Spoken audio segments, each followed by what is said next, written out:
ಪ್ರಯತ್ನಂ ಸರ್ವಸಿದ್ಧಿ ಸಾಧನಂ ಎಂಬುದಕ್ಕೆ ಒಂದು ಬೆಸ್ಟ್ ಉದಾಹರಣೆ ಅಂತಂದರೆ ಇದು. ಅಭಿವ್ಯಕ್ತಿ, ವಿಶ್ವಾಸ, ಧರ್ಮಶ್ರದ್ಧೆ ಮತ್ತು ಉಪಾಸನಾ ಸ್ವಾತಂತ್ರ್ಯ, ಸ್ಥಾನಮಾನ ಹಾಗೂ ಅವಕಾಶ ದೊರೆಯುವಂತೆ ಮಾಡಲು ಅವಕಾಶ ಸಮಾನತೆ ದೊರೆಯುವಂತೆ ಮಾಡಲು ವ್ಯಕ್ತಿಗೌರವವನ್ನು ರಾಷ್ಟ್ರದ ಏಕತೆಯನ್ನು ಹಾಗೂ ಅಖಂಡತೆಯನ್ನು ರೂಪಿಸಗೊಳಿಸಿ ಅವರಲ್ಲಿ ಭಾವನೆಯನ್ನು ವೃದ್ಧಿಗೊಳಿಸಲು ಶ್ರದ್ಧಾಪೂರ್ವಕ ಸಂಕಲ್ಪ ಮಾಡಿದಾಗಿ ನಮ್ಮ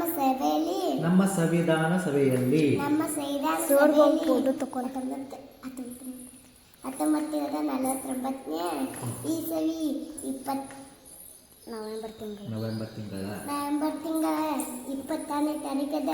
ಈ ದಿವಸ ಈ ಮೂಲಕ ಈ ಸಂವಿಧಾನವನ್ನು ಅಂಗೀಕರಿಸಿ ಅಧಿನಿಯಮಿಸಿಕೊಳ್ಳುತ್ತೇವೆ.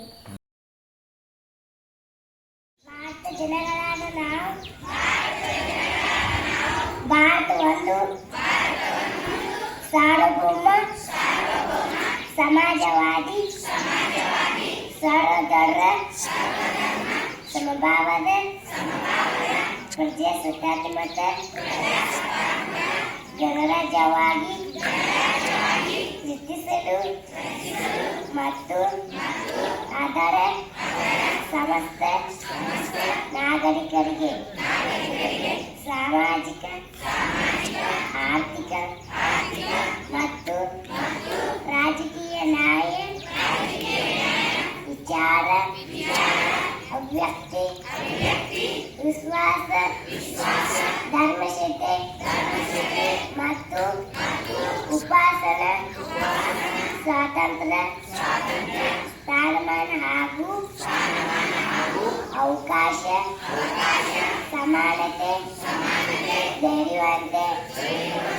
ಮಾಡಲು ಮತ್ತು ವ್ಯಕ್ತಿಗೌರವವನ್ನು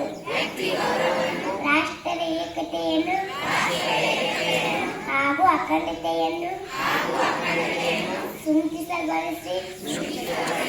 ಅವರಲ್ಲಿ ಪ್ರಾದುರ್ಭಾವನೆಯನ್ನು ವೃದ್ಧಿಗೊಳಿಸಲು ಶ್ರದ್ಧಾಪೂರ್ವಕ ಸಂಕಲ್ಪ ಮಾಡಿರುವಾಗಿ ನಮ್ಮ ಸಂವಿಧಾನ ಸಭೆಯಲ್ಲಿ 1949 ಇಸವಿ ನವೆಂಬರ್ ತಿಂಗಳ 22ನೇ ತಾರೀಕದ ಈ ದಿವಸ ಈ ಮೂಲಕ ಈ ಸಂವಿಧಾನವನ್ನು ಅಂಗೀಕರಿಸಿ ಅಧಿನಿಯಮಿಸಿ ಅಷ್ಟು ಕೊಟ್ಟಿದ್ದೇವೆ.